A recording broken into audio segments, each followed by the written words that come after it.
Okay. Glasses, there they are. Hi, how are you guys? Hi everyone. Is anyone here yet? We're early. Hey Mike, how you doing? Fine. How are you, Heather? Doing good.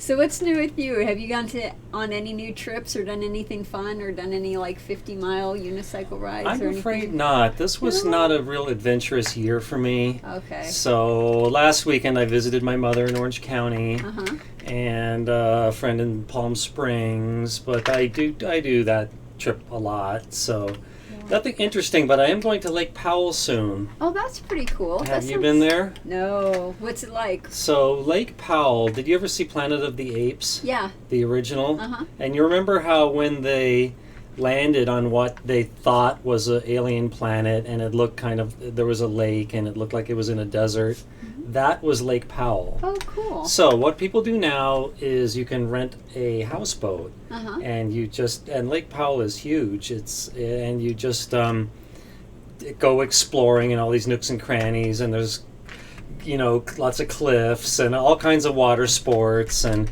I've always wanted to do that, and the opportunity presented itself. So oh, that's cool. Are you going to rent the houseboat? Are you going to do all that, or do you have a cabin? Or? No, we're going to do the houseboat, and me and 3 other people, and Sweet. I already have a stand-up kayak, a sit-on-top kayak, a inflatable stand-up paddleboard, and an inflatable raft. Oh, that's so fun. I think I have all the water toys covered. No, you don't have the inflatable obstacle course. You can't go on a trip without the inflatable obstacle course. I would love to do an inflatable obstacle Wouldn't course. That be fun? Yeah. Yes, I'm always jealous of those kids that have those inflatable things you climb. Did you know that they do that at Lake Las Vegas? Here in Lake Las Vegas, they have a inflatable obstacle course, and it's huge, and it has slides and trampolines and all this stuff. I did not know that. Yeah, in the middle of Lake Las Vegas, and adults are welcome and everything, Really? and you could go on there and play. And yeah. How do you get there? Lake Las Vegas. But how do you get to this place in the middle of the lake? Oh, so it goes off the harbor, and then it's like the inflatable raft. It goes on the harbor, and then it goes out, and then it's like a little square shape, and then each square inside has like a different thing that you could do. So, oh, really? Yeah, so one square it has like a slide, another square it's a trampoline, another square it's like, you have to do the monkey bars across the water type of thing. And, and each one is like a little obstacle course. And then you go back to the harbor where the harbor is, and then you could go off and you're on land again. So do you know what it's called? Like if I want to search on it. A Lake Las Vegas inflatable balloon obstacle course. Okay. Okay. I should try to check. Are you interested in going? Yes, that would be so much fun. Okay. I want to do that. All right. Yeah, well, we should try before it gets too cold. Yeah, that's true. It's going to be getting cold here pretty soon. Okay, let's see if we have anyone yet. Yes. Robert Nuba. What is this? Hi, it's a live stream with Mike Shackelford, the Wizard of Odds, and we are here answering your questions. And Varmenti is here. Hey, Vince, how you doing? Hi, Vince. Okay. And Alex, do you think poker is a skillful game? Well, of course. Short answer. Yeah, it's the perfect combination of skill and luck. Yeah. So, do we seem crooked to you guys? The screen up there looks a little crooked. Oh, no. We're not crooked. They're just looking at us at an angle so you can see most of the table. Because if I do it straight on, you can't see the entire table. Okay. When you guys ask us something. So I got a question for you. So on my last live stream, they had a question that I couldn't answer. And that was on Ultimate Texas Hold'em. Are you allowed to go up to the table and just play the trips and not anything else? I don't think most casinos would allow it. Okay, so I no. think that they should. But they won't because it's viewed as a side bet, and they probably don't want a seat taken by someone who's only betting the minimum on the trips. But on 3-card poker, you could just come in on the table and bet pair plus, right? So I don't think so. No, you can. I know that one for sure because I dealt 3-card poker way too many years. And you allowed it? Yeah, you can allow it. Well, in that case, maybe I'm wrong about this game. Maybe if Jay shows up, we'll ask him what they do with the... that sounds good. But if Jay shows up, I'll bet you $1 that at the station casinos they don't allow it. Deal. Okay. Cool. Didn't we bet on something last time? I don't remember. I don't believe you. Yeah. Audience, do you remember? I don't blame you either. So let's see if we have any questions. Let's see what we got here. Oh, that's a good one from Hunter. Mm-hmm. Thank you. Appreciate it. So, Mike, do you have any favorite books, movies, songs, food? What's your favorite? What do you enjoy? Oh, well, that's a big question, but... what, do we have while we wait for the audience to roll in, let's answer it. Okay, sounds good. Okay, he mentioned a song. Uh-huh. So, the topic we got the most comments about on the last show was the most irritating song of all time. How many comments did we get? Was well, it it's not like that. It's not like it got a huge number, but shall we say, I think 100% of the comments were about it. So, should we remind the audience what they were? I know one of them. So I know yours was "It's a Small World." No, well, yeah, that is super annoying. Do you want to change your mind? No, because that is super annoying. I can't stand that song. Okay. But I was going to say the Baby Shark song. That is what people said. Yes. Do you want to sing it for the audience who don't know it? Oh God, I'm gonna butcher it.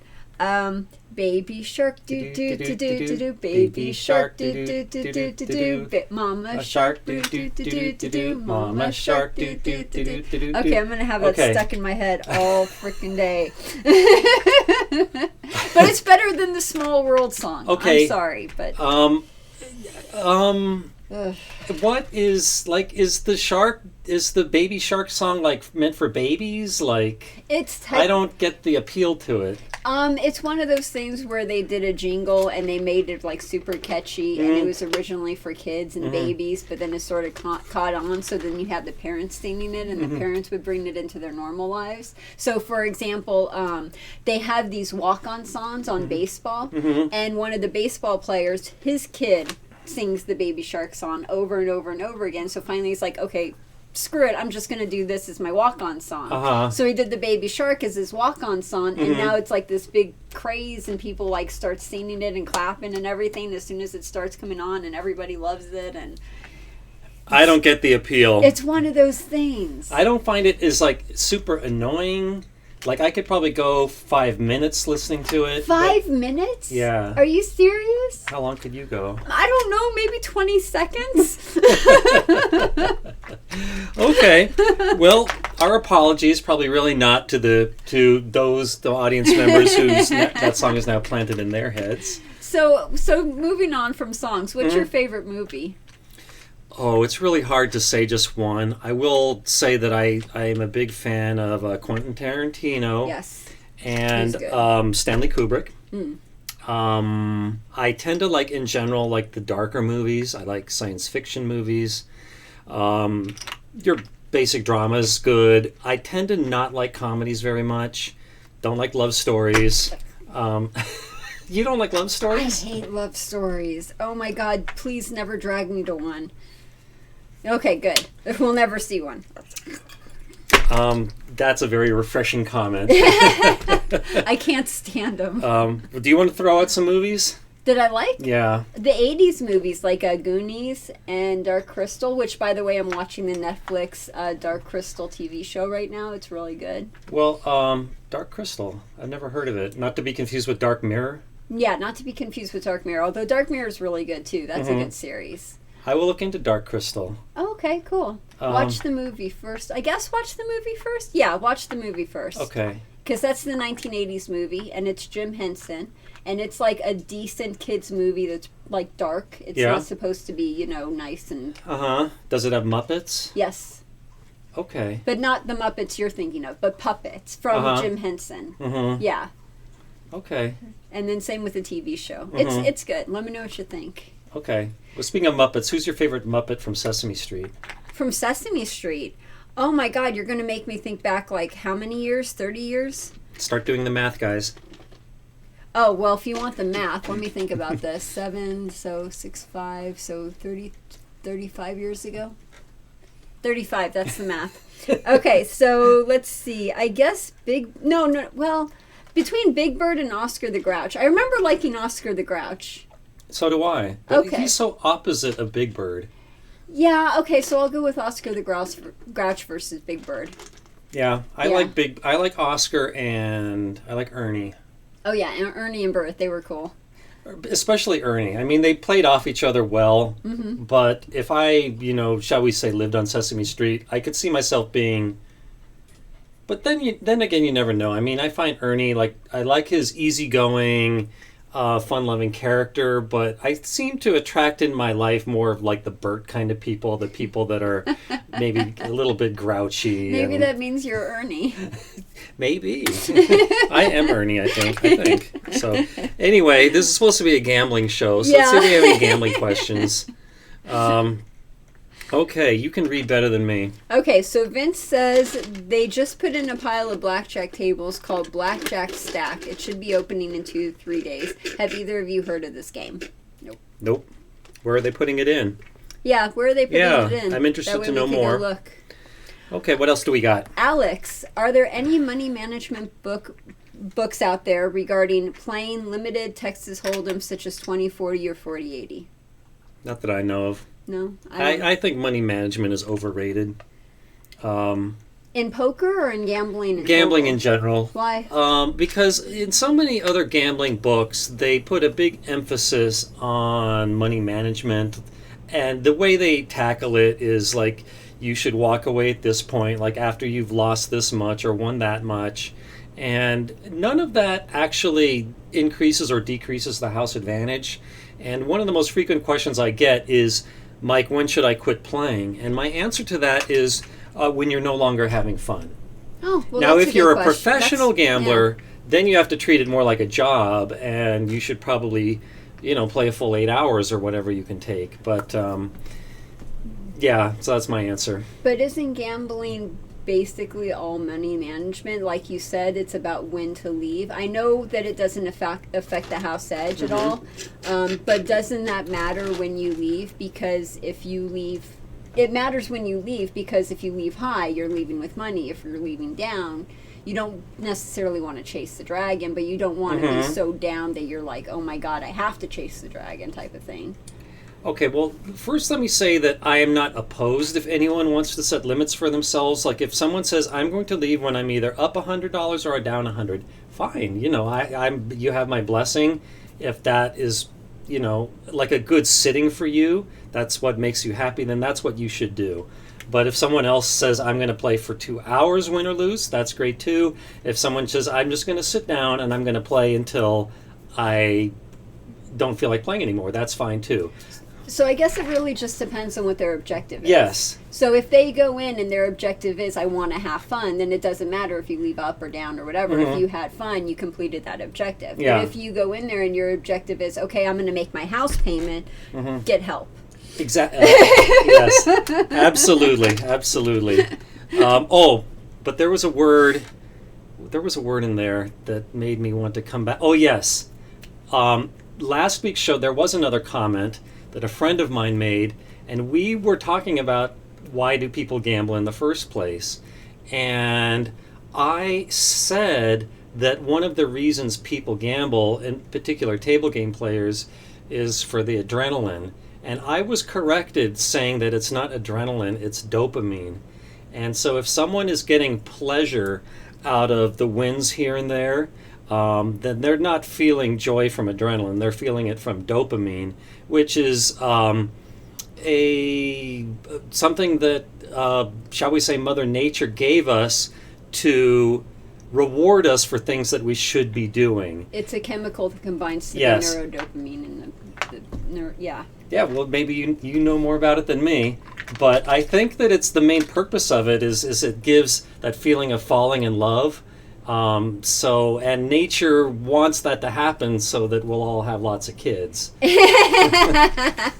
Well, here's another way to think about it too. So yeah, I agree with you about the dopamine and it, being turned on when you're staying at the table. But I think a lot of it too has to do with that human interaction. It's that communication with the dealer. That's why it's different than slot machines. Yeah. With slot machines, you don't get that because there's no human interaction. So then you're just doing the actual mechanical, you're getting your hit mechanically. Yeah. When you're at the table, you're actually with people, and you're sitting there and you're talking about yourselves, and you're having a good time. Yeah. And that like really lights up the dopamine factor, and then that's why you stay on the table for such a long period of time. Especially people who are extroverting, who get their energy from people who do that. Okay, so I made that correction. That was for you, Stefan. Okay.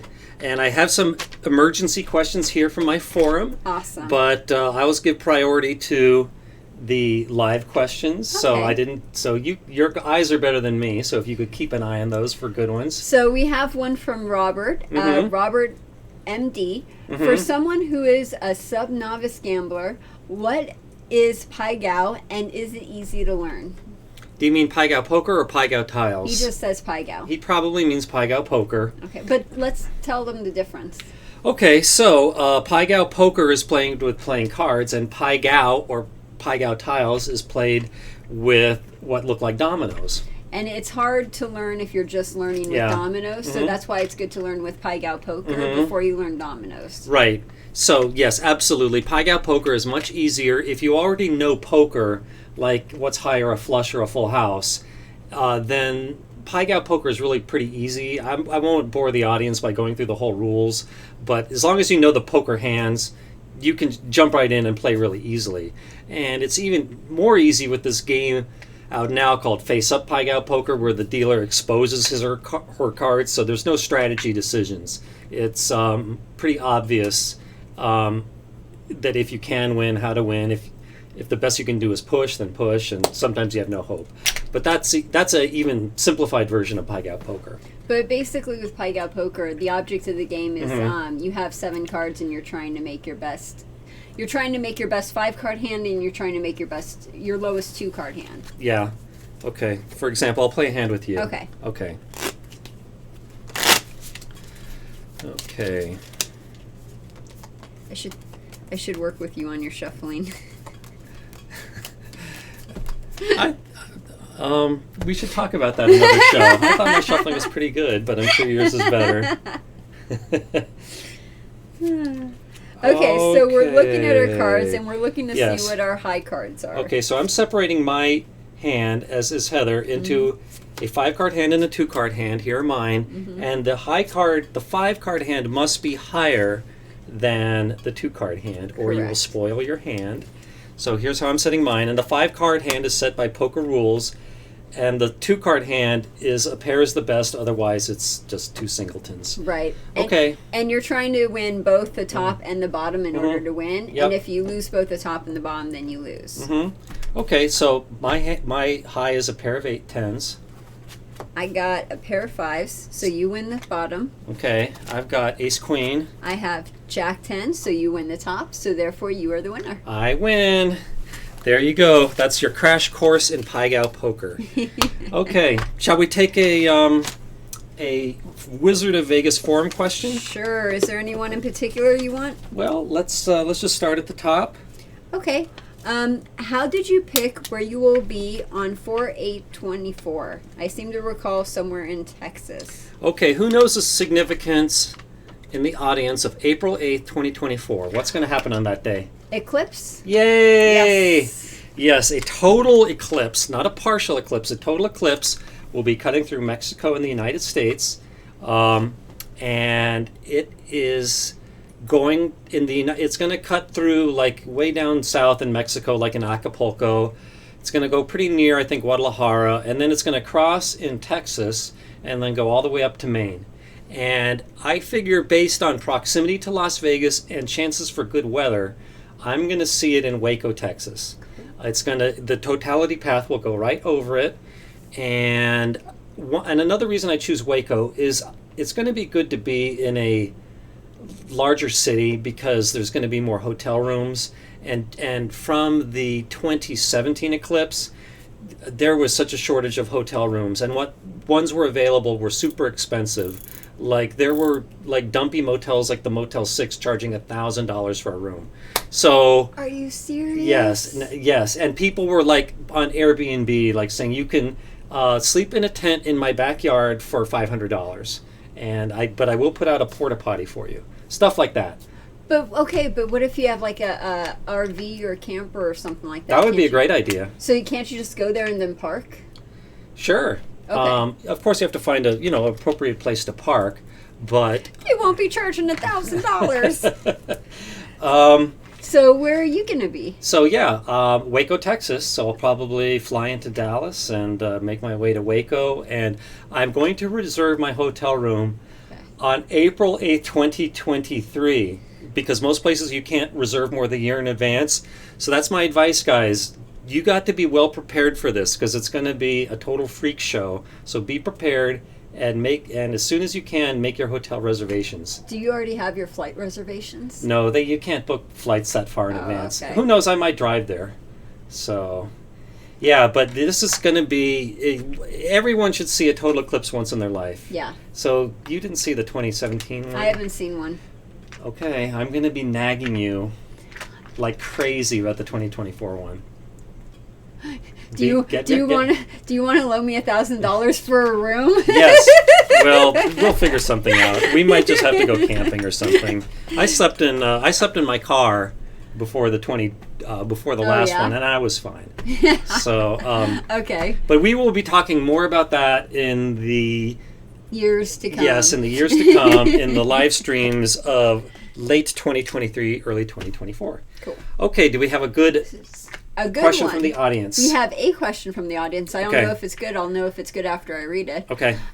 So Tony asks, I purchased your Poker Wizard app and see some errors in the pay tables on certain games. Do you know if this is going to be corrected? You have an app?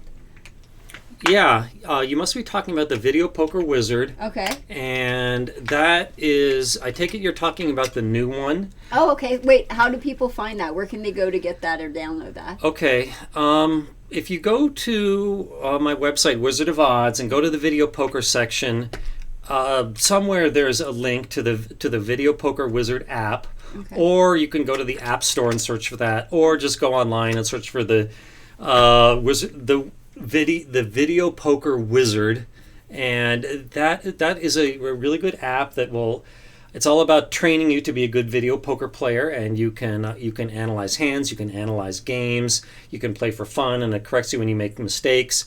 But the gentleman here, I guess, is alleging that some of the pay tables are wrong. So feel free to email me and show me an example, maybe a screenshot, and we'll take it up from there. But I wasn't aware of the problem. Oh, I mean, aren't there a bunch of different pay tables out there? Oh, yeah. So, let's say that you want to play double-double bonus. It should default to a common pay table like 9-6. I assume that the gentleman here is suggesting that maybe it defaults to some unusual pay table, and that's fine. Maybe that should be corrected. But the pay tables are configurable, so if you don't like what's there, you're able to edit it and put in any one you want. Cool.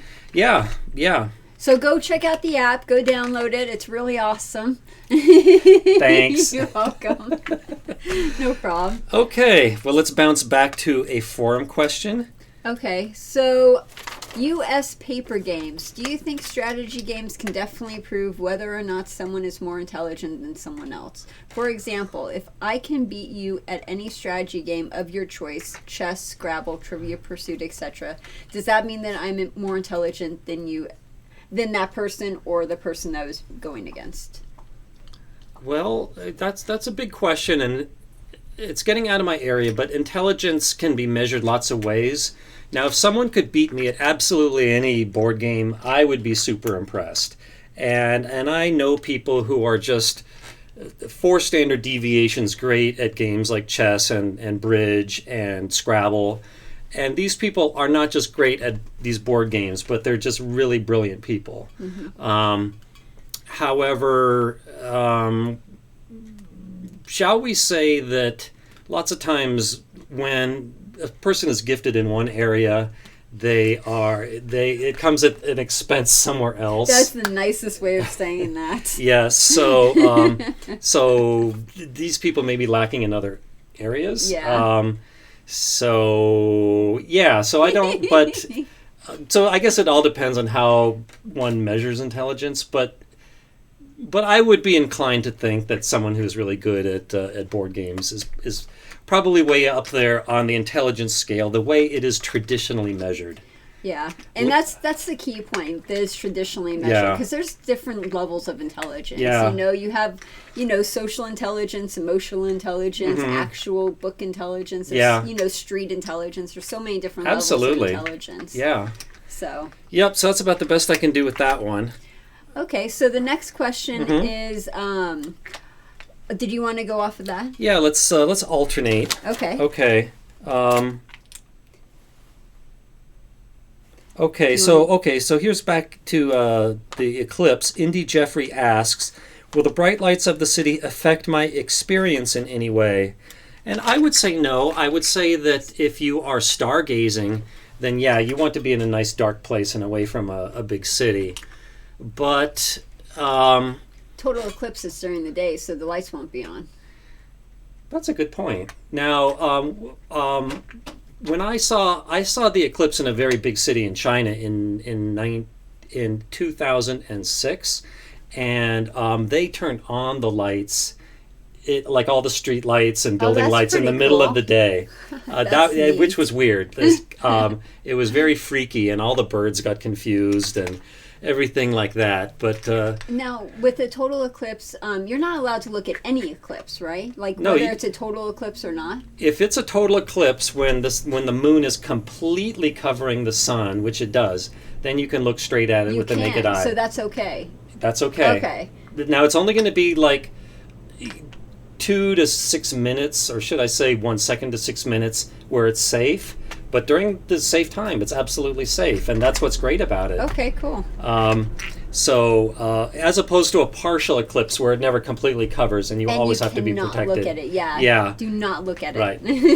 Yep. So I don't know. So to answer the question, no, I don't think. I think it would be actually better to watch in a big city, because not only don't I think that the city lights will hurt it, but I think you get more of a contact high with other people watching in a big city. So yeah, I agree. Okay, it's the audience's turn. So next up is Hunter, and Hunter says, what were some of your pet peeves as far as things players did? Now, 2 of my pet peeves were people smoking cigars, and then when they would lose, they would blow the cigar smoke in my face as a dealer. And the other thing that really bugged me is I would have this player over here telling that player over there what he should do and how he should play. And I'm thinking, that's his money. He worked 8 hours for his money. If he wants to play however he wants to play, that's his choice, because that's his money. You shouldn't be over here like getting upset and mad and yelling and screaming and ranting because this guy hit a hand that you wouldn't have hit. Yeah, absolutely. And as a player, it bothers me when I get criticized, because a lot of people don't know strategy, and here they are criticizing me, the expert. And I ranted about this when I was playing free bet blackjack, which has a different strategy to it because of the push 22 rule, and I was correctly playing free bet blackjack strategy, and some really rude person at the table who knew blackjack basic strategy was getting furious at me. So how do you handle that? What do you say to them? Well, in the case at the Golden Gate where this incident happened, he took out a $20 bill and a lighter and pretended to light it on fire as if to mimic me, like what I was doing was so stupid it was like burning money. But then he just quickly ran off before I had the opportunity to respond to that, which I would have done. So, in my younger years, I would have been more of a turn the other cheek kind of person, but now I would say no, fight back, argue back with them. Well, that's the thing about bullies. They don't like fighting back. They don't like people fighting with them. Yeah, that's why you should do it. Yes, always fight back. If you're being bullied, fight back. Yep. Okay. What do we got from the audience? So do you want to do the audience again?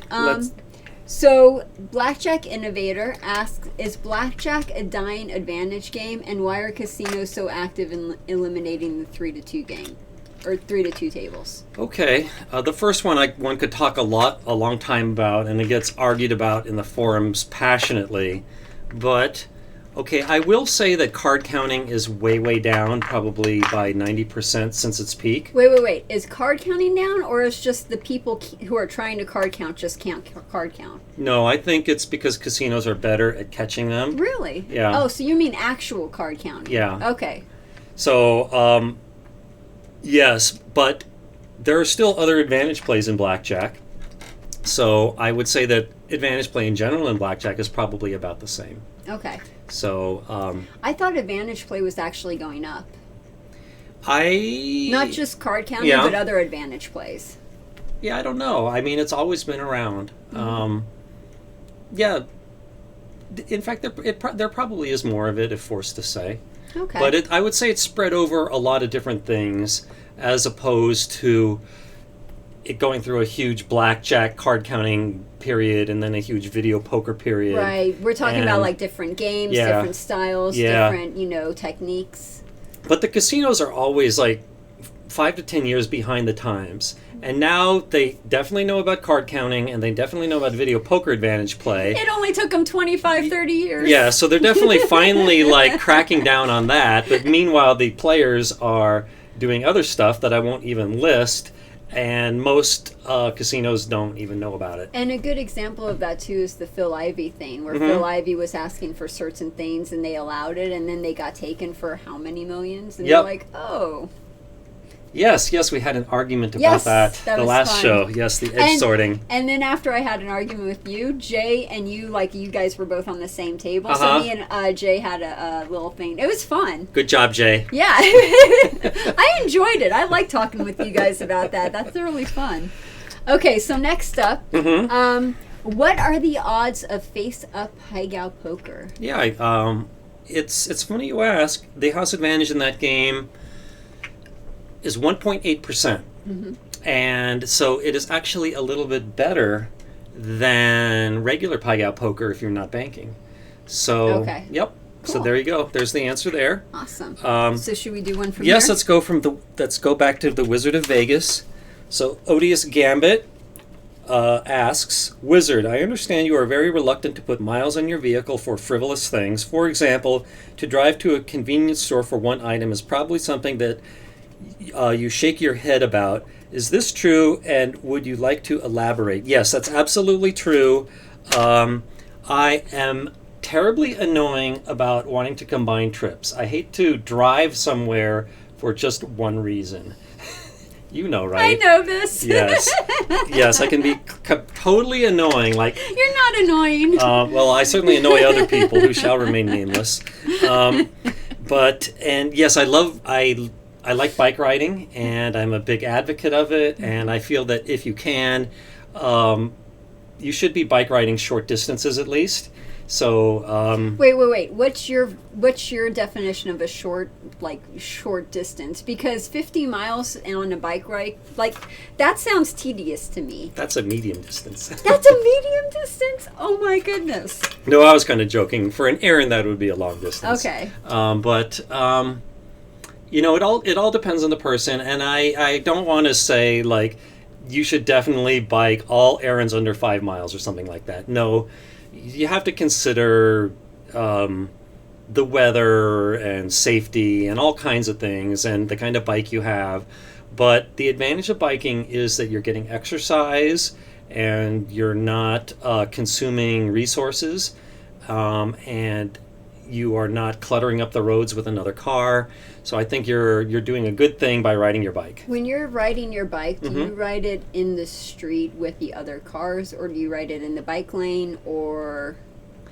Okay, it all depends on a lot of things. For example, is there a bike lane? If there is a bike lane, I will be in it. Okay. If there is not a bike lane, then it's going to depend upon traffic conditions, how much of a shoulder there is, and how many pedestrians there are on the sidewalk. Do you do the arm signals? Yes. Okay.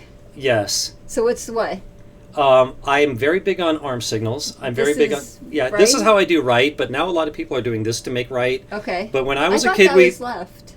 No, this is left. Oh, that's left. This is right. That's right. Okay. But young people now are doing this for right. Oh, okay. But this is the way I was taught when I was a kid in the Boy Scouts, and that is what I do. And then stops this, right? Yeah, but no one ever does that. Oh, okay. Yeah, because you need both your brakes. You need both hands to brake. Okay. Yep. So yeah, big bicycle advocate here. You know that. Yep. 2 wheels, 1 wheel. Have you ever done 3 wheels? That would be too easy. Oh yeah, that was like when you were 5. Yeah. But actually, one thing I'd love to do at Burning Man is like create an enormous tricycle. That would be so much fun. Yeah.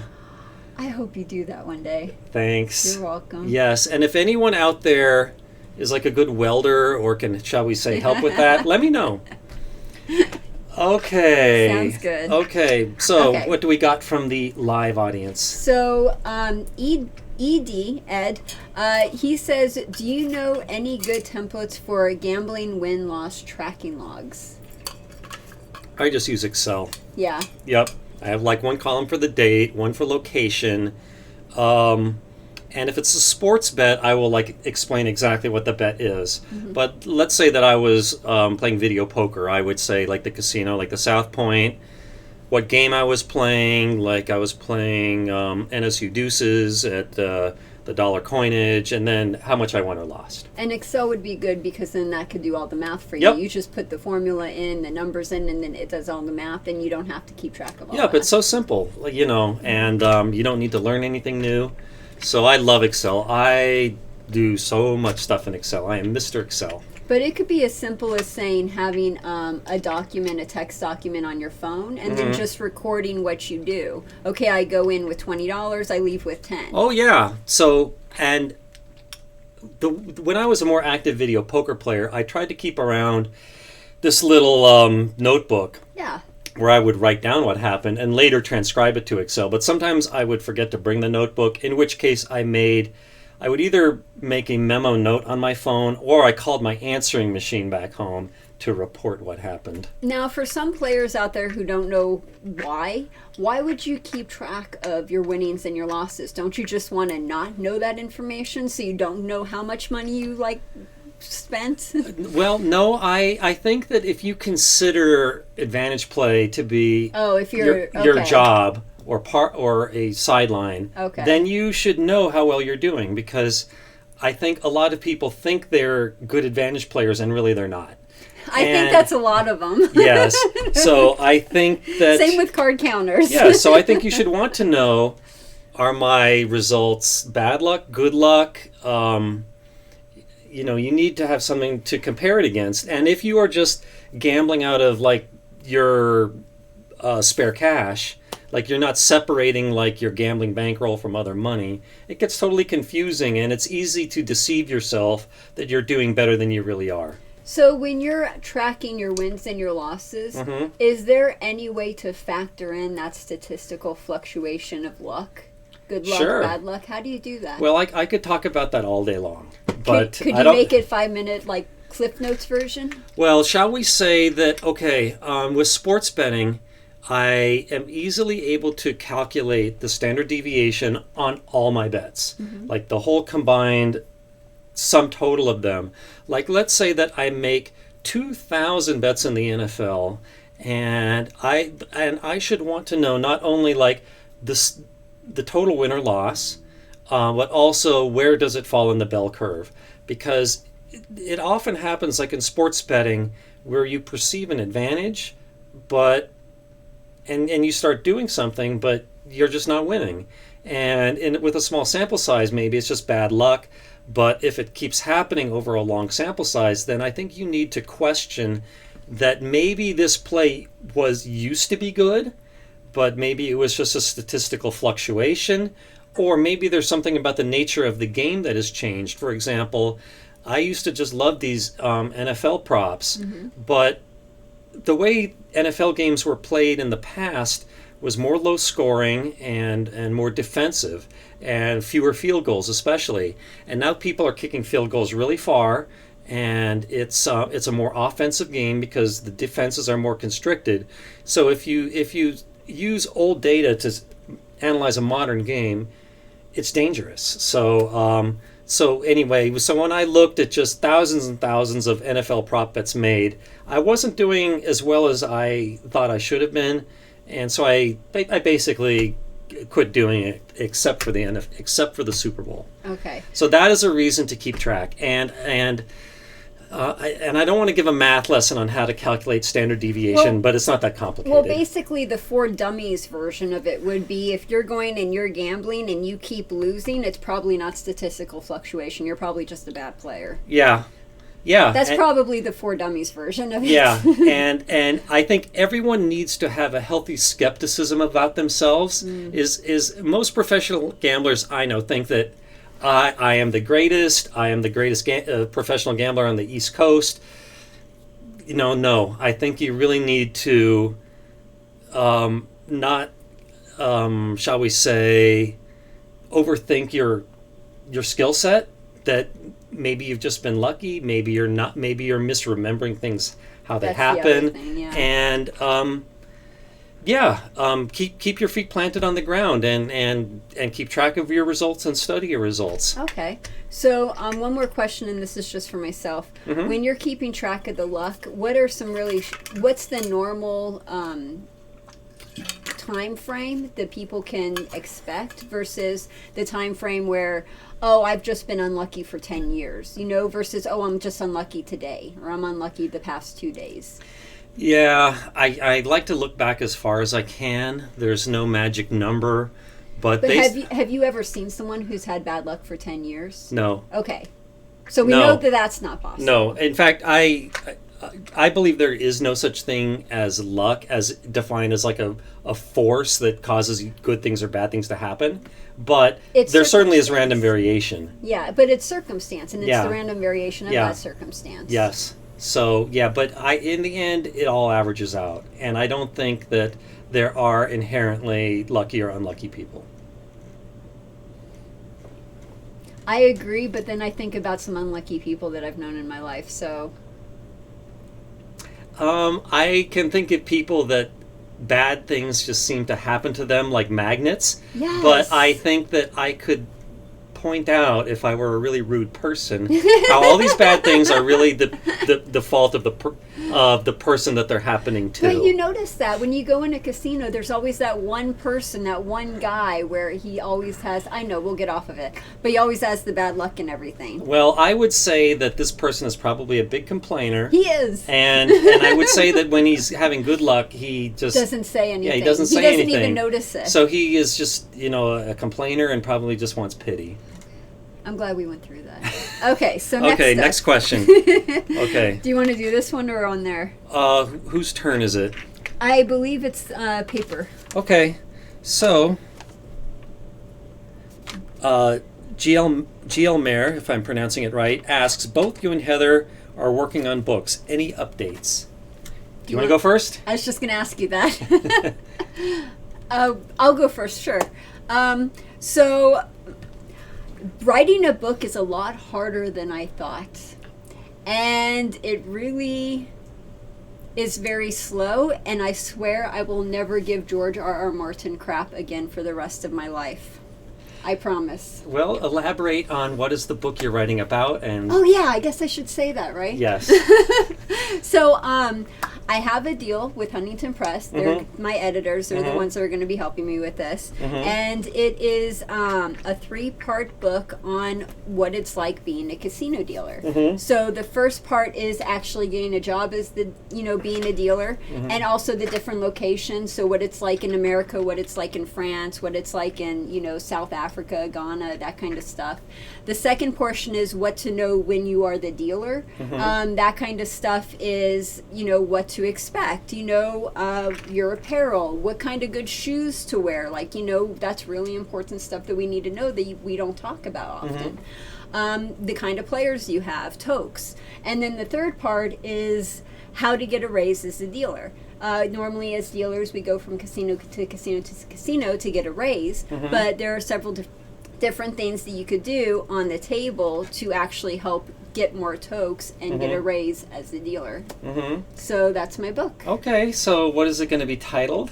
I don't know. The working title is The Ultimate Guide to Being a Casino Dealer, but that's really boring. So I'm trying to think of different titles. I have like a list of 14 different titles that I can name it, but I don't really like any of them.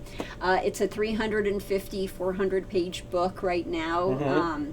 Not right now, but I mean like it's going to be about that long. With all the notes and everything in there, it's going to be about that long. So it's a big book, and my chapters are about 30 pages each. Well, I'm looking forward to it. Thanks. And I can actually show you the chapters that I have done already. Okay, so is it what percentage of it is, shall we say, at least a first draft written? Not as much as I wish. Okay, so I guess maybe we're looking at 2020, hopefully. Oh, this is 2019. Yeah. No, not 2020. Are you kidding me? So you think it might be out this year? No. It might be 21, 22. Okay. This is hard. Okay. I didn't realize how hard writing a book was until I did this. So I try to work on it 1 hour every day minimum, so that way I'm always working on it. But there are just some days where I just am not writing, and I just sit there blank. How about you? Do you ever How have that about problem? Casino Dealing 101? Isn't there a book already out there named that? There is Gambling 102. Oh, yeah. Okay, I might take that idea from you. I might use that title. Okay, well, I will try to think of some ideas for you, but thanks. The word ultimate, I think, is a little bit overused. It's not good. And it also, I think, is maybe over-promising a little. It's just not a good title. Yeah, so, okay. How about you? Tell me about your book. Yes, so, I'm excited to say that the second edition of Gambling 102 is, I would like to say, at the printers. Oh, nice. From emails I have, it seems like we've ironed out all of the little last things. Awesome. I have not been asked to do anything for, I think, 2 weeks. So I'm pretty sure it is literally at the printers. Yes. And I am really hoping to have physical copies in my hand later this month. I don't want to absolutely promise, but I really hope to have them by G2E. That would be awesome. And to plug the book a little bit, it's going to be completely rewritten from the first edition. This edition is going to have chapters on new games and even the old games. I rewrote everything according to, shall we say, how I wanted to present it, like in my own voice. Last time it was, shall we say, kind of influenced by Huntington Press, and maybe they were right, but they wanted to, I guess, make it seem less intimidating, shall we say, maybe to the average gambler, where the way it is now, it's going to be maybe a little bit more number heavy and maybe a little more advanced. But I'm really proud of it, and I can't wait for it to come out. That sounds so exciting. Thanks. So where can people go to buy it? Can they buy it on your website? Can they buy it on Amazon? Yeah, you can certainly buy it on Amazon. You can buy it directly through Huntington Press. And when it's out, I'm sure we will be promoting it We're going to have a physical copy right here. We could show I will definitely people. bring one here. And yes. Awesome. And yeah, so that's my update. I'm looking forward to that. Me too. Cool. So, okay. So what do we got from the live audience? So, live stream. Okay. Silver Hunter says, in my casino, they have a progressive video poker game that pays $4,460 for a royal flush, and it hits it at hit points in time. The last time I looked, the pay table was 7-5 jacks or better. Is this a good game to play? Okay, 7-5 jacks, 44.60 for a royal. No, that's not high enough. I just know by eyeballing it. Yeah. What should it be about? Okay, for 7-5 is going to have a return of about 97.5%. And so I think that just doing math and off the top of my head, the royal should be, I would say, at around 7,000. Oh, and you can okay. see it's nowhere close. Yeah, that's so nowhere yeah, it's close. definitely not high enough. Okay. And but the video poker calculator on my site can tell you exactly. You can put in any pay table, and you click analyze, and it'll tell you the return in that game. Okay. And if you were to put in 7-5 jacks and 44.60 for a royal divided by 5 for the 5 coins, and it will tell you that it's probably around Probably around 98%. Okay. Oh, I see Ann Larson is here. Hey, Hi, Ann. Ann. How are you? So Ann says, if you could live anywhere else in the world, where would you ideally live? Okay, 2 places. Okay. Okay, for like outdoor beauty and exercising and clean air and clean water, and I'm a very outdoorsy person, New Zealand. Oh, that would be awesome. Especially the South Island. It seems like it's so beautiful. It seems fake. Like it's I mean, out of a Lord of the Rings movie. That's where they shot it. Yeah. So I mean, I don't want to brag, but I have traveled a lot, and I've never been to anywhere quite like as beautiful and nice as New Zealand. How many times have you visited there? Only once, but really eager to go back. I want to ride my unicycle across New Zealand, north to south or south to north. How many miles is that? Oh, I don't know, like 1,000. Oh my goodness! How long would that take you? Hopefully a long time, because I would want to enjoy it as long as I could. But I think I could unicycle a good 40, 50 miles a day. So about 20 to 30 days. Oh, wow. Yeah. That would be a fun trip for you. Okay, so yeah, so New Zealand definitely be up there, especially like if I were retired. But in terms of like a fun city, and is Amsterdam. and I just love Amsterdam. I can't say enough great things about it. And is there also a lot of trees and forest and nature? Not really. Oh, okay. The Netherlands is super flat. I mean, you can see from an airplane window just how totally pancake flat it is. But you know, it is near the coast, and there's a lot of windmills and levees and stuff like that. So there's beauty there. It's not quite like New Zealand, but I just like Amsterdam, because not only is it really fun, that legalizes just all the fun vices, but it's a great bike culture, and I was just saying earlier how much I love bicycling, and it's not just Amsterdam, but the whole country of the Netherlands is super bike friendly, and I just really admire the people there and the style of government there, and I think that if I could live anywhere, it would be either the Netherlands or New Zealand. Okay, and how many times have you visited there? Once. Okay, so once on both of them. Yeah. Okay, so whichever one you go back to next, that's going to be your favorite, right? I think it'll probably be more just, by chance. Like I might be going to South Africa soon, in which case maybe I could to get to Africa from here, you'd probably be changing planes in Europe. So as long as I'm in Europe, maybe I'd find some excuse to go back to Amsterdam. Where are you going? The pyramids?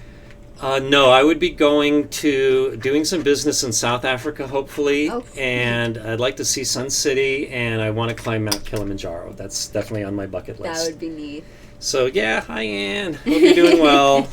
Okay, shall we go back to the forum? Sounds good. Okay. Somebody asks, I forgot who, what's the rule about cell phones and sportsbook? Are they banned? I see folks talking on their phones all the time nowadays. So the law on this recently changed. They used to be absolutely forbidden. You couldn't use them anywhere in the sports book.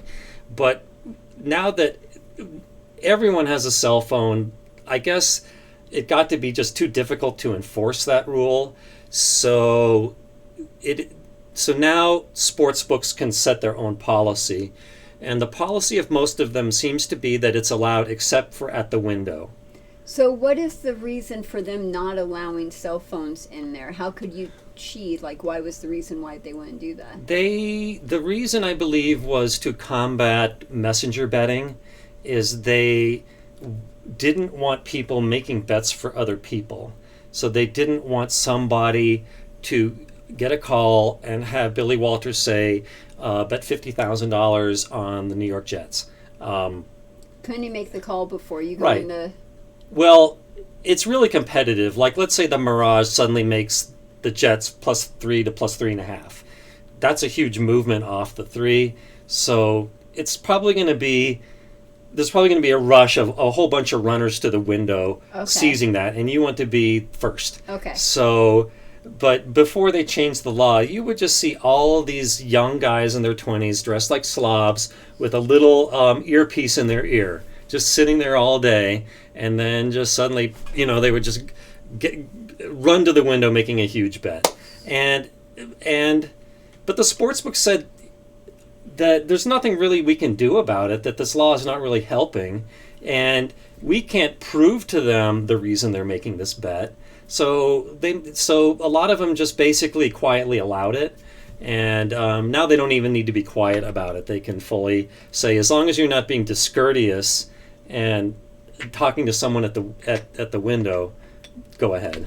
Okay. So that seems reasonable to me. But cell phones are not allowed on the tables, but you are allowed to use cell phones on slots, right? Yes. Okay. Yep. And furthermore, I think it's also just rude to be taking a cell phone call at the table. But that doesn't stop anybody nowadays. Well, it stops me. Like, I try to be a polite person. Yeah, but you have kids nowadays, and they're like eating lunch or whatever, and neither of them are talking to each other. They're both on the phone, or one's talking, one's looking at us. I mean, that's just so normal nowadays, But I still don't think that it's polite to be on a phone when you're like in the presence of another human being, unless it's an emergency. I agree with you. I sort of wish younger generation agreed. Oh, I agree. So if you're at the table and you need to take a call or make a call, step away from the table. Yes. That's the courteous thing to do. Okay. So live audience. Next question from the live audience. Claudio says, I will write an email with my question. Now, isn't it easier for you to take questions in this format and not the email format? Don't you get so many emails a day? Wouldn't it be easier just to answer questions from our chat? Yes. Here? Yes. If you send me an email, might take me a while to get to it. You have so many emails, though. Yeah. Well, I encourage people to, instead of asking me gambling questions directly, to ask them on my forum. Yep. That way, hopefully somebody else can help me answering them. And there's so many really smart people on my forum that are really happy to help with questions. And how can people find your forum? If they want to ask you a question, where should they go to ask that question? Okay, you should go to wizardofvegas.com and make an account, and then go to forums, and then make a new thread for your question. Okay, cool. So, yep. Nice. Do you want to do another chat, or do you want to do paper? Let's go back to paper. Okay.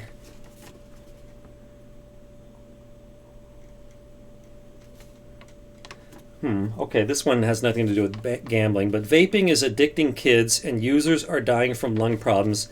Should it be completely outlawed? Well, I'm not big on talking about politics on the show, but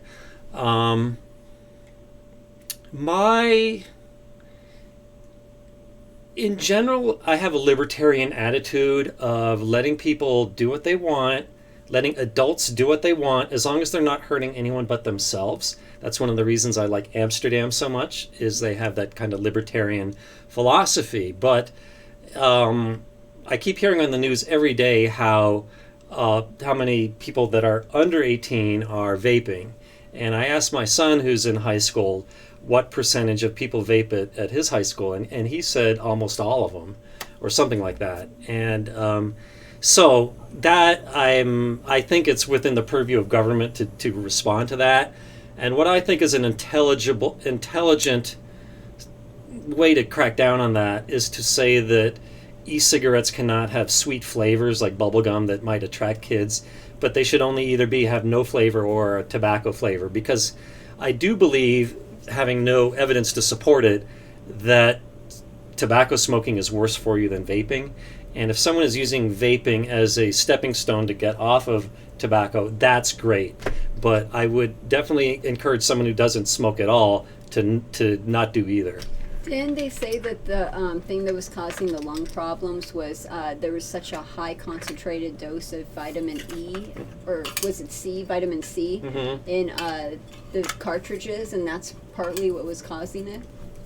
I definitely don't know much about it. I haven't heard that, but they've been saying on the news that a lot of the cartridges are illegal. And some of them were illegal. Yeah, and right. Some of them just had really bad toxins in them. Okay. And some of the pipes, if that's the right term, also are illegal, and maybe they burn chemicals too hot. Oh, and some of them was marijuana too, right? Yeah. Not tobacco.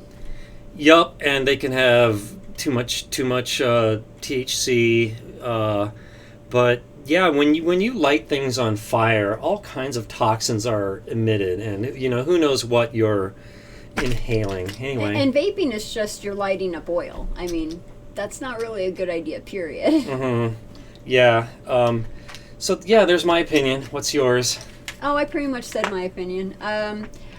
I think that we don't know enough information to make a determination, and therefore we should figure out what's going on before we start banning stuff. We have to know what we're going to ban before we start banning it, and we have to know why we're banning it, so we need more information. Okay. All right. Let's go to the next question. Okay, next question. Let's see here. U.S. paper games. Do you believe there is a game, sports included, that AI will never be able to play at a superhuman level? Well, sports, right? Because you have to, actually do physical activity. I think he's talking about betting on sports. Oh. It says, do you believe there is a game, sports included, that AI will never be able to play at a superhuman level? So I think he's talking about, how Jeopardy with Wilson? Yeah. I think it's something like that. Okay. Well, I think that if it were sports, AI could probably do it better. Like say it's just a running race. You could make a robot that's way faster than a human being. I mean, maybe not right now, but that day is not far off, in my opinion. But we have seen how chess computers are now way better than the best humans. Wilson kicked butt at Jeopardy. Yeah.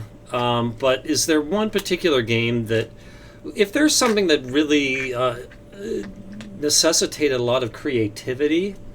Yeah, wouldn't it be that mob game, Lying? Like a lying type game? I'm not sure what you mean. There's a mafia or a mob type game, and it's all about acting and lying and that type of a thing. I haven't played it. I know actors play it because it's good for them, but I heard about that. So wouldn't that be something that AI would have a problem with? Is that kind of deception? Yeah, I'm not familiar with that game, but yeah, I could see that if a game required actual thinking as opposed to just brute force looping and memorization, that they may never beat humans. But yeah, that's about all I can say about that. Not my area. Next question? Yep. Next question. Okay. Jack, do you predict 000 roulette wheels will become a Las Vegas Strip standard soon? I think it's starting to. Yeah, I'm seeing that in more and more casinos. At first I called it Sands Roulette because it was only at the Venetian, but now it's just all over the place.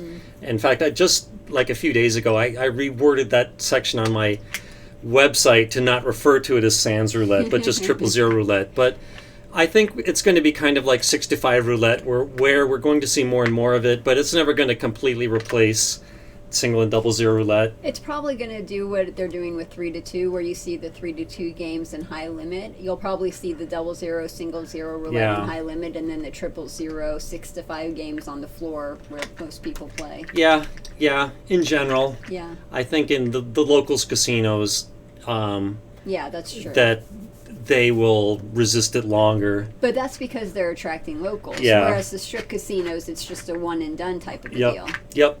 Okay, well, it's almost 3. Let's... 4. Almost 4. Yeah, almost 4. Here's the last paper question. Each of you get to name your own casino hotel. What name do you choose? From I Caramba. Well, I'll go first. Well, I hope to have my internet casino, Casino 99, open sometime soon. And the reason for that is it's going to pay back 99% on every game, including slots. But a land casino, I like the single letter casinos like the M and the D. Oh yeah. So maybe I would just call it the Q or something. Isn't that just sort of? I'm sorry, but isn't that just sort of lazy? That's a fair point. It's just a letter. I mean, it doesn't even mean anything. It's just a letter. But I'm proud that one of the license plates on my car is just a letter. I won't say which letter. Yeah. But I like it because I don't know. I think it just stands out. Okay. And but it's also because I can't think of a better idea off the top of my head. Okay, how about you? My casino name We don't lie to our customers, so our name would be Lost Wages. I like that. Thank you. We don't lie to our customer. Uh-huh. This is everything that we are. Come in, play our games, have fun, lose money. Do you know what the bar is called at the Riverside in Laughlin? No, what? It's called the Losers Lounge. Oh my God, I love that. So at least somebody is honest. I love that. That's good. Me too. Okay, one final one from the forum. Okay, let's see. I mean, who from it the is. audience. The one and only pilot. Sup, Mike? Sup, Heather? Not a question. Oh, it's not Sup. a question. Sup! It's not a question. Oh, but it's about Burning Man. I was in Reno a couple weeks ago, and I saw a bunch of dusty cars parked everywhere, and I'm guessing they come from Burning Man. Do you know? Yes, that's a pretty safe guess to make. So this is a great topic to talk about before we end today. What did your friends say about Burning Man? Of the 3 people who went, I briefly talked to 2 of them, and they said they had a good burn. Is that what you call it? That's what they will call it, yeah. Isn't that sort of like Bernie Sanders? You feel the burn? Yes. Okay. Yes. They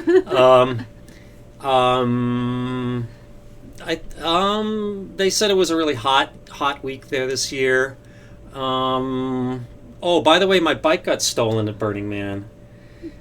And yeah, that's I'm kind of upset about it. But yeah, I loaned 2 bicycles to my friend, and one of them got stolen there, and it was a nice bike too. Mm. So they don't have bike locks or anything. It's all based on, what do you call it? Everyone being like good to everyone else. Yeah. So that's one of the principles is cooperative living or something like that. Kind of like a possessionless society, but it doesn't mean you can just take someone else's bike or borrow it without asking, as some might call it. No, so if you go there, lock your bike, especially if you have a nice bike like I had there. And yeah, so living in Las Vegas, has that made you want to lock up your stuff more often? Well, I think I'm already pretty good about that, but okay. Because I think in Las Vegas we lock our doors, we lock our bikes, mm-hmm. we lock everything in Las Vegas. I'm actually kind of bad. Lots of times I'll leave my bike like outside my front door, and how many bikes have you had stolen in the past 10 years? 2. Oh, see, that's not bad. And you were around for the other one when I my know, bike got stolen in Santa Monica. Yeah, I can't believe that happened. I was so mad. Oh, yeah. Yeah, I was in an awful mood. But you had every right to be. Well, maybe I took it out on other people a little bit too much. I just wanted to give you a hug. I felt so bad for you. I apologize. I was kind of... No, you're I was good. really grumpy about that. and it was locked well, too. Mm-hmm. Anyway, so the one at Santa Monica and then the one at Burning Man. So, oh well. Okay. Well, I guess that's about it. Yeah. Okay. Sounds good. So when is the next time we're going to see you? So in 2 weeks, I'm not going to be in town, so let's shoot for 3 weeks from now. 3 weeks from now. Okay. So that will be on the 3rd, October the 3rd. Don't have a calendar in front of me, but... Nope. The 26th. That's when it'll be. The 3rd No. or the 26th. That doesn't feel right. So the next 3rd. Thursday is the 19th, right? Because today is the 12th. Yep. So the next one is the 19th, 26th. and then I will be gone on the 26th. So it'll be October, the 3rd. October 3rd. Okay, October 3rd. Okay, so Heather, how can people learn more about you? Oh yeah. Hi, I'm Heather from Vegas Aces. So if anyone wants to find out more about me, go to my website, vegas-aces.com. We help people learn how to deal casino table games, and we also do marketing for new table game inventors. We do websites, and we do promotional videos. Yep. So Vegas Aces, everyone, and Heather has her own live stream right before mine. Mm-hmm. And I kept telling people to come over here and see us. Mm-hmm. I'm like, you have to come over here. You have to, join us on the live stream. Thank you. You're welcome. Okay, so, and you can always find me at Wizard of Odds and Wizard of Vegas. Uh-huh. And thanks, audience, for showing up, and I will see you in 3 weeks. Thank you. Okay, bye, Thanks. everyone.